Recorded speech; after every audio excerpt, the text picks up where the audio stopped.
Meus queridos irmãos, eu quero complementar a todos com a paz do Senhor Jesus. Você está no canal Rascunho da EBD, eu sou o pastor Edivaldo Pereira. Nesta oportunidade estaremos comentando a lição de número 4, lição da classe dos adultos, que tem como título Elias e os profetas de Aserá e os profetas de Aserá e Baal.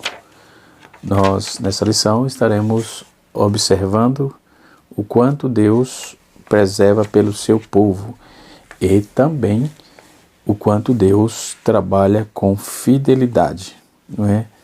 Nesta lição, a lição está pautada, a leitura bíblica em classe, no capítulo 19 do capítulo 18 do livro de 1 Reis e o capítulo 19. No capítulo 18, nós vamos do versículo 22 até o versículo 22 a 24, versículo 26, 29, 30, 38 e 39. E também vamos no capítulo 9, do versículo 8 até o versículo 14. Não é? Nós vamos ver como Deus trabalha na vida do seu povo por meio de uma pessoa, só por meio do profeta Elias. Então, Elias, os profetas de Aserá e Baal é a lição que vamos comentar doravante, tá certo? Quando vamos tratar disso, Elias havia profetizado, não é? E Elias, ele profetiza de forma ferrenha, não é? De forma dura para aquele povo.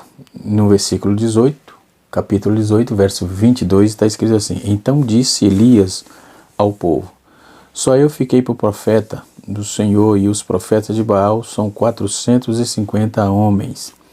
Dei-nos, pois, os 2 bezerros, e eles escolherão para si 2 bezerros, e dividam em pedaços, e o ponham sobre a lenha, porém que não lhe meteu fogo, e eu prepararei outro bezerro, e eu porei sobre a lenha, e não lhe meterei fogo. Então invocai o nome do vosso Deus, e eu invocarei o nome do Deus do Senhor, e há de ser que o Deus que responder com fogo, esse será Deus. E todo o povo respondeu e disse: Boa é esta palavra. Em outras palavras, em outras versões, boa é esta proposta. É isso mesmo. Então ali estava proposto um desafio, não é? Nessa lição podemos ver que Deus coloca-nos em pontos de tomar atitude contra o pecado, né? Então, no primeiro ponto, nós vamos ter que salientar aí que é necessária a urgência para enfrentar o pecado, certo? Então, você fazia esse desafio, 450 profetas de Baal e 400 profetas de Aserá, né? Nós queremos, antes de dar sequência, eu quero trazer um pouco sobre essa questão da idolatria que trazia ali, né?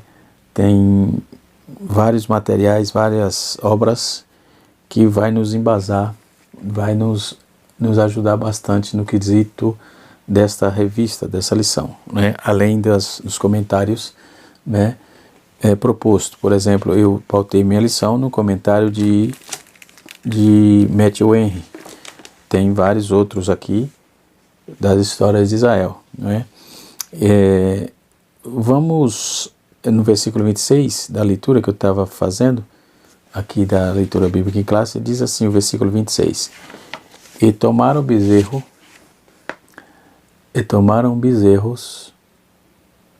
que lhe deram, e prepararam e invocaram o nome de Baal, desde a manhã até o meio-dia, dizendo: Baal, responde-nos. Porém nem havia voz, nem quem respondesse, e saltava sobre o altar que se tinha feito. E sucedeu que, passando meio-dia, profetizaram eles até que a oferta de manjares se oferecesse. Porém, não houve voz, nem resposta alguma.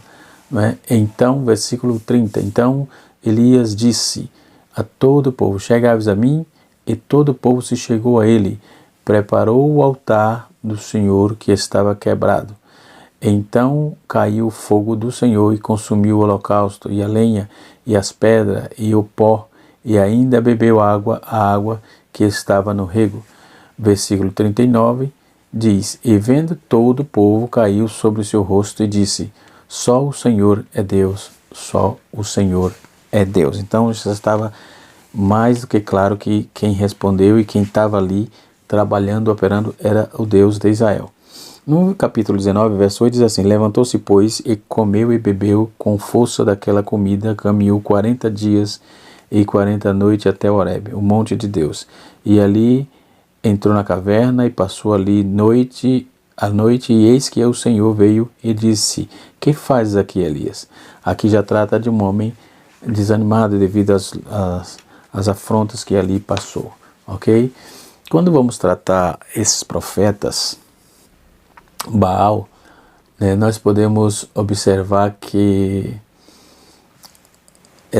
a terminologia grega, as palavras grega não hebraica, para deuses é Elim ou Elion, Elohim ou Elohim, aliás, que denota homens de poder e distinção, anjos, mas somente Elohim, o Ser Supremo, é discutível, não é isso? Então o fato de que as duas palavras passam a ter a mesma a única raiz, né? Então a primeira vem provavelmente a raiz Ui, né? Está na frente,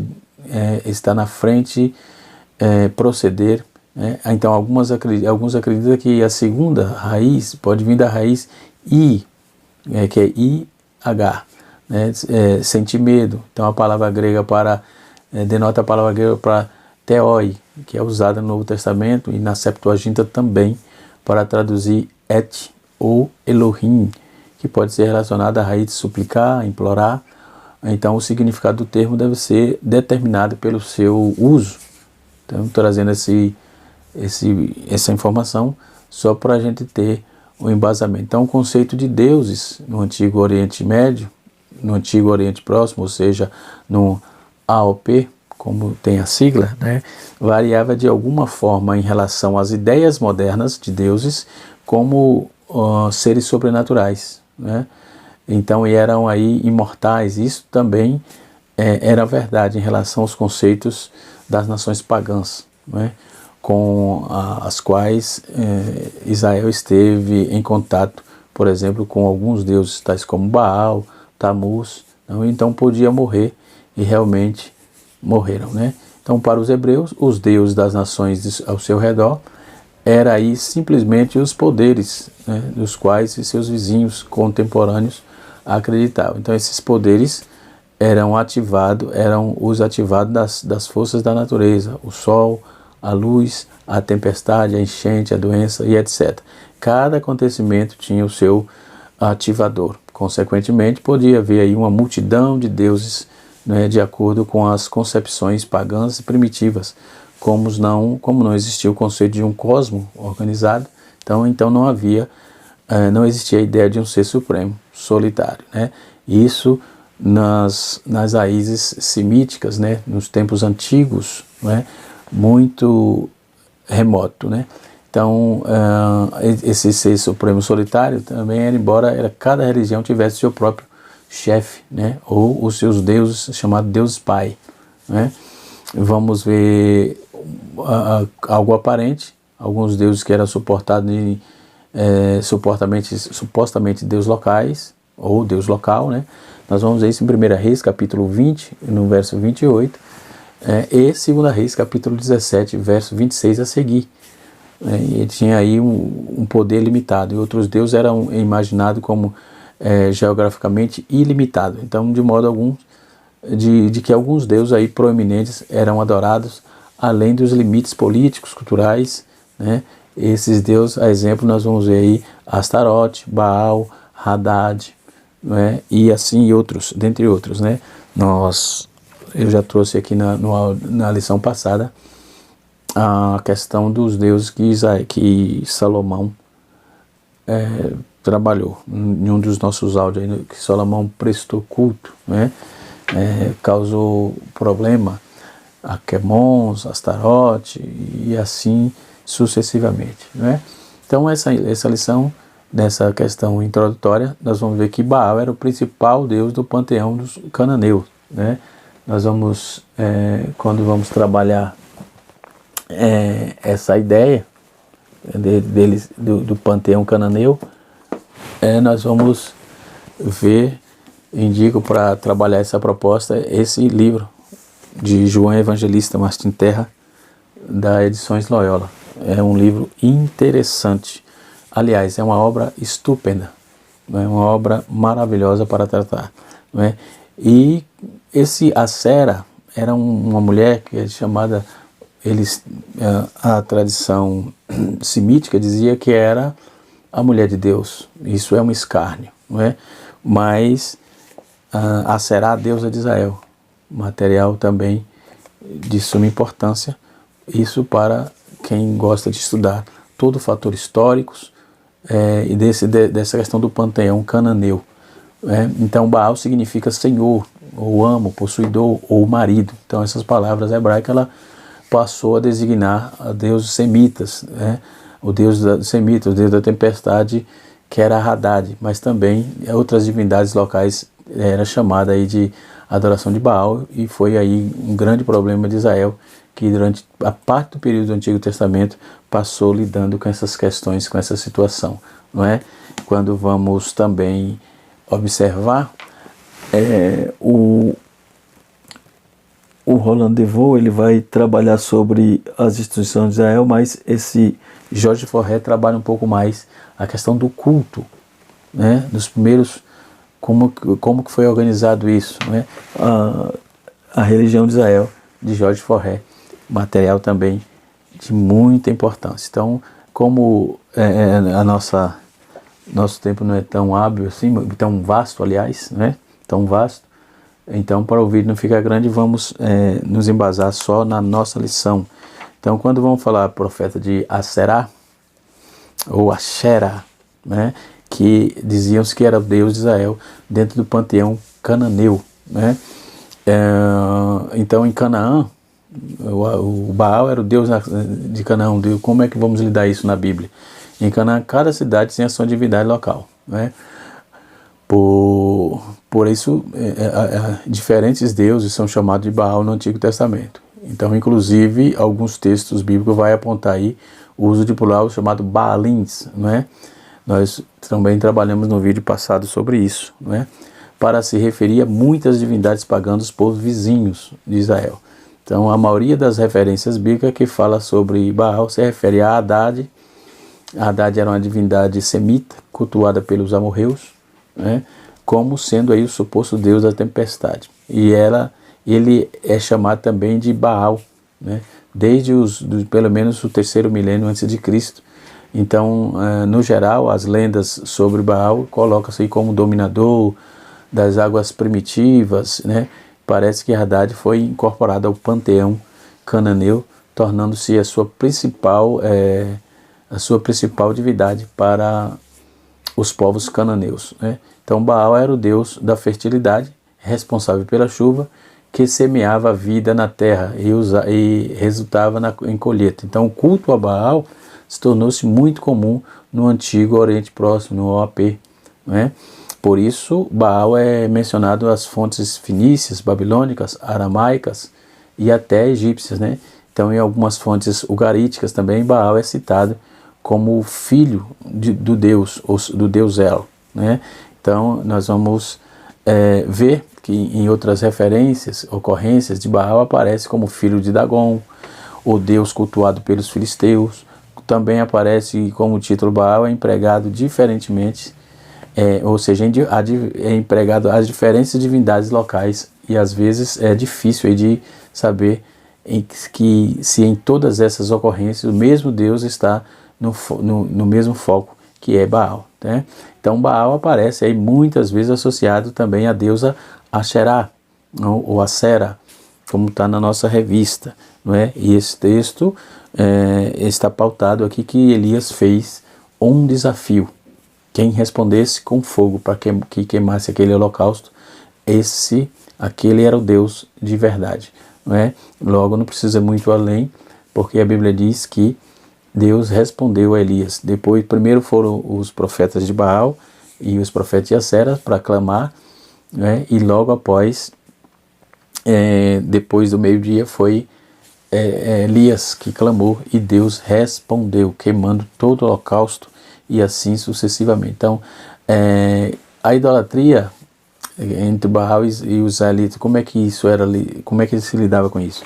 Pois nós vamos ver que Elohim no Antigo Testamento, né, a palavra é mais usada no Antigo Testamento mesmo para designar a Deus, no caso. Vai ocorrer essa palavra 2.600 vezes, né? Algumas vezes é usada como sendo plural, indicando diversos deuses no paganismo, por exemplo. Mas em geral é empregada no singular, no verbo adjetivo, e os adjetivos e no singular. Então a etimologia de Elohim apresenta o mesmo problema de El ou El Elohim, né? Deus de uma pessoa, aparecendo, ou Elohim, Deus dos pais, ou Deus meu, Deus pai, enfim, Deus de Abraão, ou Deus dos povos, ou povo de Deus. Elohim também é considerado como Yahvé, certo? Dentro dessa proposta, nós temos informações sobejas para apontar que a palavra apresenta cerca de designado no Antigo Testamento para Deus, Elohim, vai ocorrer 2.600 vezes, como disse, né? Das quais 812 vai ocorrer no Pentateuco, 374 vezes, só em Deuteronômio vai ocorrer essa palavra 374 vezes, e 219 no Gênesis e 365 nos Salmos, né? Vai ocorrer a palavra Elohim, né? E essa palavra sempre ela aparece no plural. Glória a Deus, né? Então, no caso desses casos aqui de adoração a Baal, inclusive muitas vezes o povo de Israel esteve envolvido com esse culto, com aquele culto a Baal. Desde a época de Moisés, o culto a esse falso Deus foi um problema. Balaão aconselhou ao rei Balaque de Moabe, né, o rei do Moabita, no caso, a seduzir os israelitas à idolatria a Baal Peor, né? Nós vamos ver em Números capítulo 22, versículo 41. Depois da época dos juízes também, nós vamos ver que havia altares dedicados a Baal. Juízes capítulo 2, versículo 13. Né? Nós vamos ver também que em Juízes capítulo 6, versículo 28 a 32. Então, sem dúvida, no auge da adoração a Baal em Israel, ocorreu durante o reinado do rei Acabe, né? Que foi a Jezabel também endossou isso, trazendo sacerdotisas, sacerdotes de outros deuses, dos deuses cananitas, né? E dos deuses sidônios também, ou melhor, e trazendo aí essas problemáticas. Então, no 1 Reis capítulo 16, versículo 32, e 1 Reis capítulo 18, versículo 17 a 40, faz parte aí da nossa leitura bíblica em classe. Então, a princesa Jezabel, ela era uma mulher perversa, idólatra, e fez questão de induzir ou introduzir o culto a Baal e a Aserá. No caso, a divindade referida era Melcarte, né? Ou seja, o Baal dos Sidônios, né? Então, enquanto Jezabel perseguia os profetas do Senhor, ela também sustentava centenas de profetas pagãos. A Bíblia diz que eles comiam na mesa dela, né? E assim o culto a Javé foi sendo abolido, foi sendo exterminado. E isso trouxe Deus para o povo, para que Deus tinha que fazer alguma coisa, né? Então usou os profetas de forma veemente, a exemplo de Elias, né? E para banir esse tipo de idolatria e restabelecer o culto a Deus que estava sendo aí demolido e dilacerado, abolido de Israel. Então, com exceção dos relativamente poucos que não adoravam seus joelhos, não dobravam seus joelhos a Baal, aliás, Elias foi o profeta de Deus que se opôs a essa decadência, a essa situação, depois do tempo de Acabe. Por mais algumas vezes os israelitas cederam a adoração a Baal. Vamos ver isso em 2 Reis capítulo 3, versículo 10 e 18, né, do capítulo 10, capítulo 3, versículo 10, né, e do capítulo 10 do versículo 10 até o versículo 18, nós vamos ver essa demanda. Também o capítulo 18, versículo 4, versículo 22, capítulo 21, versículo 3, e 2 Crônicas, capítulo 21, versículo 6, 2 Crônicas, capítulo 22, verso 3, né? Você vai encontrar algumas vezes mais os israelitas cedendo a adoração de culto a Baal, ok? Quando vamos para essas questões mitológicas desses deuses cananitas, né, nós vamos encontrar sempre Israel envolvido com esse tipo de coisa. Então o rei Acai chegou a fazer imagem de Baalins, ou seja, vários deuses, e colocando-os nos pontos de adoração a esses deuses. Então, em 2 Crônicas 28, 2, nós vamos encontrar essa informação. Então, por diversas vezes, os profetas do Senhor condenaram a idolatria, o culto a Baal. Jeremias vai condenar no capítulo 19, verso 4 e 5. A infidelidade dos israelitas era vista como um grave adultério, né, diante de Deus, e foi abordada aí de forma detalhada. Durante o ministério do profeta Oséias capítulo 2, versículo de número 8 a 17, lembrando que também gravamos a classe dos jovens e tivemos essa aula aí, tá no playlist do canal, tá certo?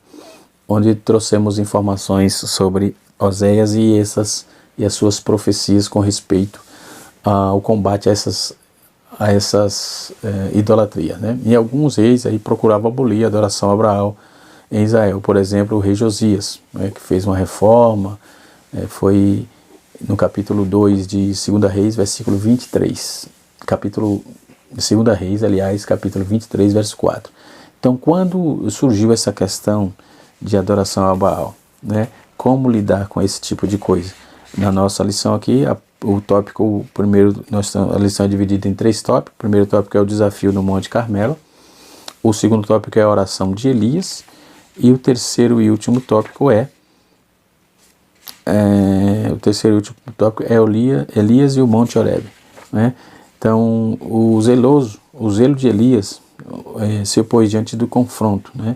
Se pôs diante de um confronto devido à apostasia do povo, à falta de liderança espiritual do rei Acabe, que trouxe Israel para a adoração a esses deuses aqui já citados, né? Na nossa revista aqui, diz que mandou chamar os profetas de Baal. Ele incitou dizendo: o Deus que responder com fogo será Deus. 1 Reis, capítulo número 18, verso 24. Então, a proposta estava feita. Então, o profeta foi levado a fazer isso em função da pergunta sem resposta que alcançou antes do confronto, que lançou antes do confronto: até quando cochearei em 2 pensamentos? Se o Senhor é Deus, e seguiu. Se Baal, seguiu. Então, tinham feito uma proposta. Se o Senhor é Deus, segue-o. Se Baal é Deus, segue-o, né? Então, vamos fazer aqui a proposta. Quem responder com fogo, esse é Deus de verdade. O problema todo é que Israel estava envolvido nesse antro de idolatria. Ele estava já sem saber quem adorar. Então, o problema é não saber a quem adorar. Esses tristes dilemas espirituais se faz presente em todas as vezes que o povo de Deus se envolve com a idolatria. E isso é um problema. Aí o desafio foi proposto. Nós vamos ver aí que Elias tinha certeza de que Deus era com ele, por isso ele propôs o desafio, né? Elias tinha convicção devido à sua fé, à sua piedade diante de Deus, do Deus de Israel.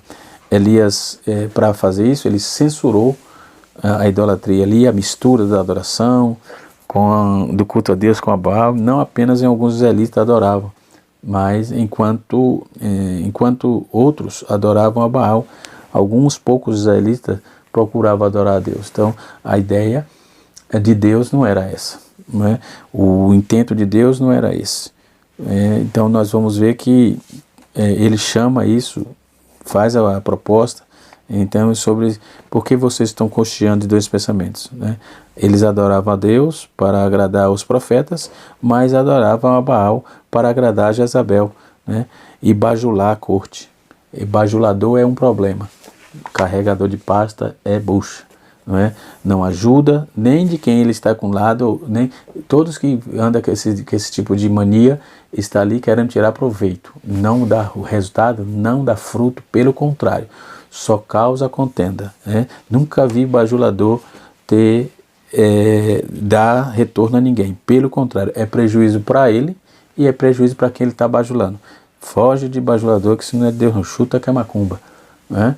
E foi assim nos dias de Israel, que Acabe e Jezabel tinha bajuladores, e eles acabaram se desviando da adoração ao Deus verdadeiro, voltando-se à adoração conforme citava e instigava a Jezabel, né?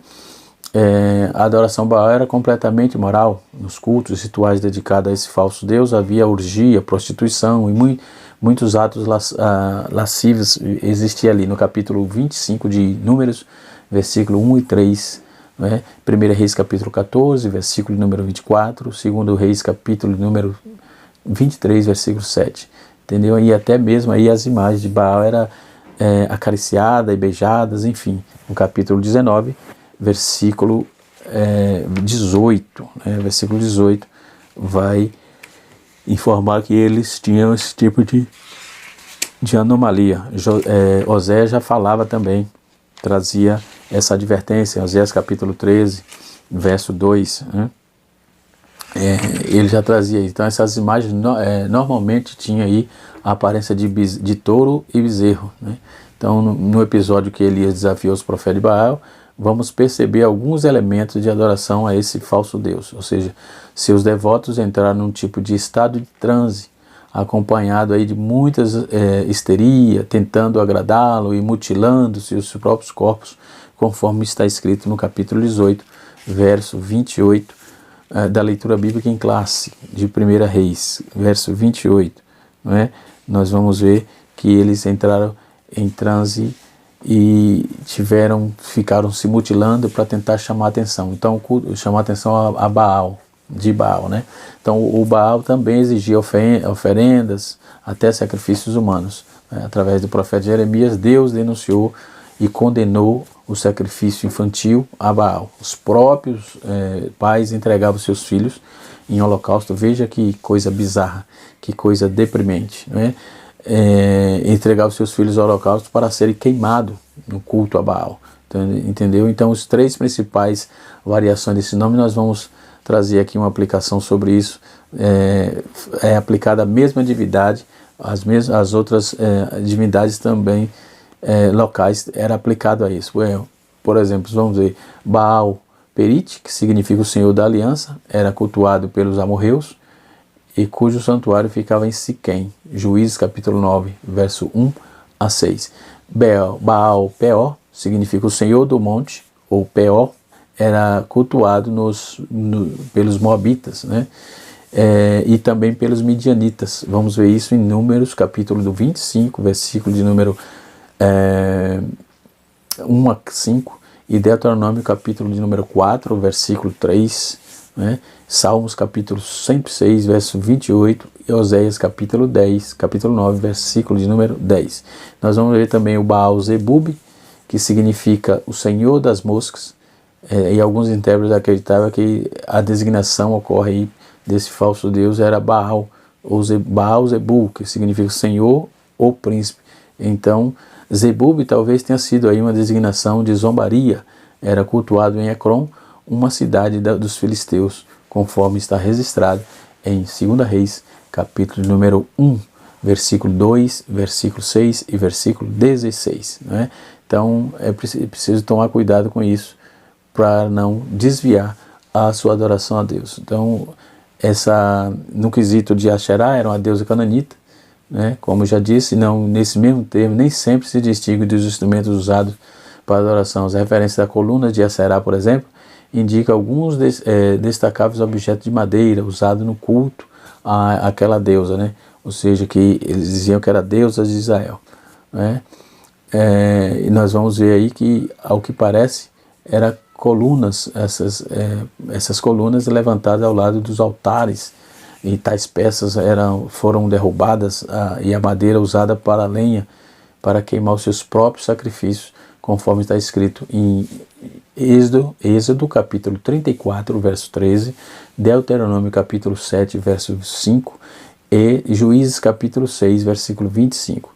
Né? Então, essa deusa era mencionada em vários documentos extra-bíblicos, nos documentos ugaríticos. Ela era usada aí, ela era a deusa do mar, intimamente ligada a Baal. Os dois foram invocados juntos no confronto entre Elias e os falsos profetas no Monte Carmelo. Glória a Deus. Encerrando aqui já o nosso vídeo, mas nós vamos ver aqui a oração de Elias, segundo tópico. Os preparativos de Elias diante das impossibilidades, né, de resposta a Baal pelos seus adoradores. Elias começou os preparativos para a operação de milagres. Vamos ver isso no capítulo 18, versículo 23 de 1 Reis. Está na nossa lição aqui. Então a primeira coisa que fez foi preparar o altar do Senhor que estava quebrado. A consequência imediata aí da idolatria. Vamos ver isso, 1 Reis, capítulo de número 18, verso 30. E a seguir, ajuntou 12 pedras, que simbolizava as 12 tribos de Israel. Isso é importante notar. E cavou um rego em volta do altar e colocou a lenha. Dividiu o bezerro em 2 pedaços. E sobre a lenha pediu aí que se derramasse azeite, ou 12 cântaros, aliás, de água sobre o altar. Azeite não, água, não é? E ali foi feito, e desse modo aí, para que ficasse totalmente encharcado, aí o que estava nele, o rego, e a sua volta, ter aquele buraco ali cavado, né? Em 1 Reis, capítulo de número 30, capítulo 18, versículo 31 a 35, narra esta história, né? E todos os preparativos. Já vamos ver aí que na oração confiante, Elias orou a Deus e fez uma oração curta, contrastando aí com as súplicas, com todo pedir, com toda lamúria, com todo cortar, com toda mutilação, automutilação, pedindo o que foi de manhã até meio-dia. Elias foi simples, pediu pouco, falou pouco, né? Foi só o objetivo. Nossas orações, a maior parte das vezes, Tiago também faz essa advertência que às vezes oramos e não recebemos porque pedimos e não recebemos porque pedimos mal. Precisamos definir o que precisamos do Senhor, qual é o objetivo que temos, para que o Senhor também responda. Não que ele não saiba de tudo, sim, sabe. Mas Elias aqui foi o objetivo. Qual era o objetivo? Era tirar do foco a adoração a Baal. E assim, quando ele clamou a Deus, a Bíblia diz que o Senhor respondeu às suas orações e caiu fogo do céu e consumiu o holocausto ali naquele altar. Primeiro ele consertou o altar, ele ajeitou tudinho, cavou o buraco ao lado, colocou a água, ajeitou tudo, e quando estava pronto ele clamou a Deus. Então não faça de qualquer maneira, ajeite o altar, porque Deus quer usar e trabalhar de forma poderosa, né? Então os profetas de Baal tentam primeiro, né? Mas em vão, né? Seu Deus, e não responderam, eles tiveram decepção, diferentemente do contexto que diz o texto aqui da palavra de Deus, né? Elias no Monte Horebe. Então os efeitos das exaustão dos profetas, Elias chegou à exaustão, né? Cansado, conforme está no capítulo 19, né? Do livro de 1 Reis. Então ele começou aí a ter dificuldade, né? Ele enfrentou tanta dificuldade para fazer o povo retornar ao caminho que ele ficou exausto. Então isso mostra que até mesmo nós, os crentes, os mais fiéis, pode vir a sofrer depressão, desânimo na sua caminhada, mesmo depois de ser usada pelo Senhor, de fazer coisas extraordinárias, como foi o caso de Elias, né, que foi usado por Deus de forma tremenda. Deus ouviu e agora estava ele lá, triste, acabrunhado, né, e até com medo, pedindo a Deus a morte, né? Pedindo a Deus a morte. Então ele diz assim, versículo no segundo tópico 2, tópico 3, no subtópico 2, assim: o pedido da morte para a morte. Despeito das espantosas, das protetosas obras que fez, Elias foi terrivelmente perseguido, né? E ameaçado por Jezabel, a rainha. A opressão foi tanta que o profeta, tomado de um sofrimento e autopiedade, mesmo fugindo aí para não morrer, desejou a morte, no seu íntimo. O capítulo 19, versículo 4. Por isso a Bíblia afirma que Elias era o homem sujeito às mesmas paixões que nós, né? Deus respondeu. Qual foi a resposta? Deus interveio de forma miraculosa, enviando aí um anjo. Ele trouxe a ele pão e água. São alimentos basilares para o corpo humano. É um negócio, glória a Deus, né? Alimentos basilares, alimento básico, pão e água, glória a Deus, tirando daquela situação, trazendo a ele, tirando aquele intenso desânimo que pautado está na Bíblia em 1 Reis, capítulo 19, versos 5 a 7, né? E nisto depreendemos aí que a comunhão da palavra estava à disposição do profeta. Então, a partir de então, ele se deixou levar aí pelo mover de Deus, e veio aí, a Bíblia diz que um terremoto, né, veio aí uma voz mansa e delicada e falou com ele, a partir do versículo 11 e 12. Então, Elias teve a oportunidade de confessar o seu estado de desespero, né, e falou com Deus. Deus falou com ele e renovou as suas forças, e nós já sabemos o que aconteceu, que ele continuou o seu ministério. Que Deus em Cristo abençoe a igreja, que Deus abençoe a todos os seguidores do canal Rascunho da IBD, né? Canal Rascunho da IBD, ensinando para transformar a vida. Você que está chegando aí pela primeira vez, você pode se inscrever no nosso canal, curta e compartilha, para que possamos levar a palavra de Deus um pouco mais avante. Um abraço a todos e até a próxima aula, se Deus assim nos permitir.